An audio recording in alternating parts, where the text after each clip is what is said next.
13 ফেব্ৰুৱাৰী সমগ্ৰ দেশতে আজি ৰক্তহীনতা প্ৰতিৰোধী দিৱস হিচাপে পালন কৰা হয়।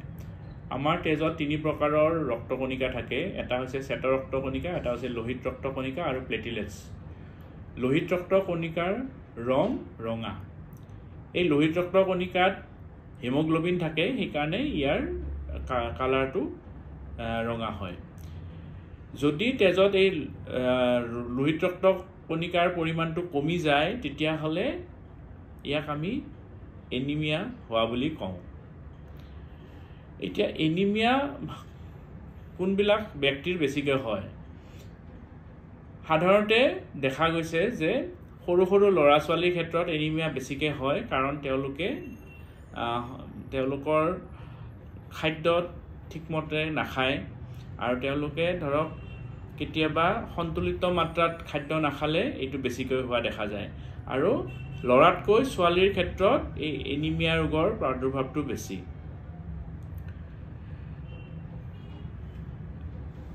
এতিয়া 1 পৰা 5 বছৰৰ তলৰ যিবোৰ শিশু থাকে তেওঁলোকৰ কেতিয়াবা পেলু বেমাৰ হয়। পেলু হ'লে পেলুৱেও আমাৰ তেজৰ পৰা এই লোহিত ৰক্তকণিকাটো শুহি লয়, গতিকে তেতিয়া আমাৰ হিমোগ্লোবিন আৰু এই লোহিত ৰক্তকণিকাৰ অভাৱৰ ফলত এনিমিয়া ৰোগ হোৱা দেখা যায়। খোৱাৰ ক্ষেত্ৰতো আমি সাৱধান নহ'লে ধৰক কিছুমান ল'ৰা ছোৱালীক দেখা যায় যে তেওঁলোকে অকল গাখীৰে খায়, কিন্তু তেওঁলোকে বাকী ভাত নাখায় বা বেলেগ খাদ্য নাখায়। তেতিয়া কি হয়, গাখীৰত যিহেতু আইৰণৰ পৰিমাণ কম থাকে, সেইকাৰণে তেওঁলোকৰ এনিমিয়া হোৱা দেখা যায়। সেইকাৰণে আমি ল'ৰা ছোৱালীহঁতক সদায় সুষম আহাৰ খোৱাৰ ওপৰত গুৰুত্ব দিব লাগে। আমি খাদ্যত সদায় আইৰণ ৰিচ ফুড যেনেকুৱা ধৰক কলফুল, পচলা, ধৰক কাচকল, এইবিলাক ইনক্লুড কৰিব লাগে, যাতে এইবিলাকত আমাৰ প্ৰচুৰ পৰিমাণে আইৰণ পোৱা যায়। আৰু এই আইৰণৰ বেছিকৈ থাকিলে আমাৰ খাদ্যত কেতিয়াও আমাৰ এনিমিয়া ৰোগ বা ৰক্তহীনতাৰ ৰোগ নহয়।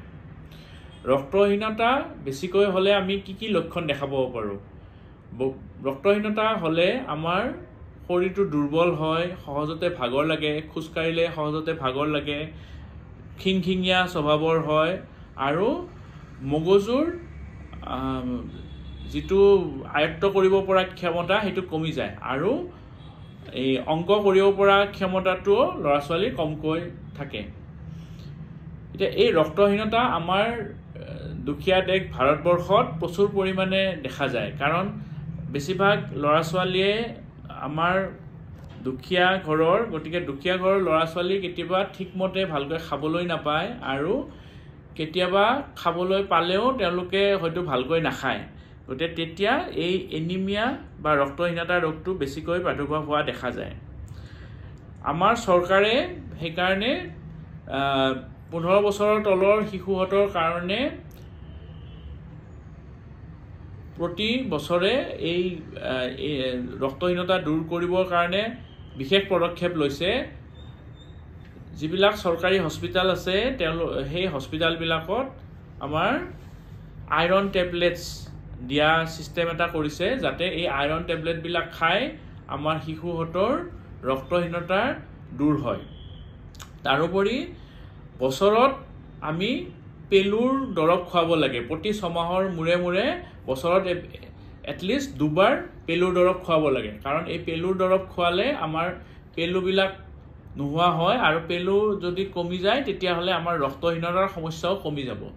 তাৰোপৰি খোৱা খাদ্যৰ ওপৰত আমি গুৰুত্ব দিব লাগে, কাৰণ আমাৰ খোৱা খাদ্যত ভিটামিন B12 আৰু ফলিক এচিড দুবিধ ভিটামিন থাকে। এই ভিটামিন B12 আৰু ফলিক এচিডে আমাৰ হিমোগ্লোবিন ফৰ্ম হোৱাত সহায় কৰে। হিমোগ্লোবিনটো এবিধ প্ৰটিন, যাত হিম মানে হৈছে আইৰণ আৰু গ্লোবিন মানে হৈছে প্ৰটিন। এই হিমোগ্লোবিনটোৰ কাৰণে আমাৰ তেজৰ ৰংটো ৰঙা হয়। গতিকে এই হিমোগ্লোবিনৰ পৰিমাণ যদি কমি যায় তেতিয়াহ'লে ৰক্তহীনতা হয়। গতিকে আমি সদায় খাদ্য তালিকাত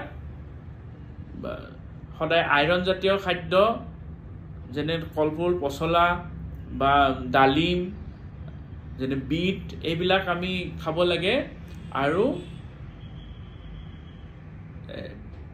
মাজে মাজে আইৰণ টেবলেটটো মাজে মাজে খাব লাগে। স্পেচিয়েলি মহিলাসকলে বছৰত এবাৰ বা দুবাৰ এমাহৰ কাৰণে এটা আইৰণ টেবলেটৰ কোৰ্চ যদি কৰে তেতিয়াহ'লে এই ৰক্তহীনতাৰ সমস্যা কমকৈ হ'ব। মহিলাসকলৰ ক্ষেত্ৰত দেখা যায় যে এই ৰক্তহীনতা বেছিকৈ হয় কাৰণ তেওঁলোকৰ মাহেকীয়াৰ সময়ত যিটো ঋতুস্ৰাৱ হয় তাৰ কাৰণে আমাৰ তেজৰ পৰিমাণটো কমি যায়। সেই তেজৰ পৰিমাণটো যদি বেছিকৈ কমি যায় তেতিয়াও এই ৰক্তহীনতা হোৱা দেখা যায়।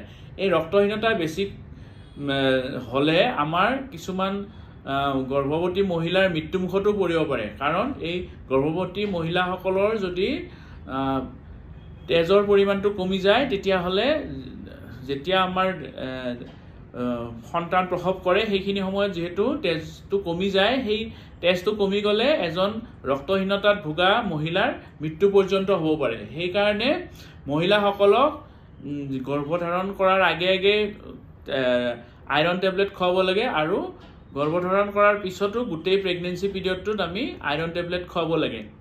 স্পেচিয়েলি ছেকেণ্ড ট্ৰাইমেষ্টাৰ আৰু থাৰ্ড ট্ৰাইমেষ্টাৰত আমি আইৰণ টেবলেট খুৱাব লাগে কাৰণ আইৰণ টেবলেটে এই ৰক্তহীনতাৰ সমস্যাটো দূৰ কৰাত সহায় কৰে।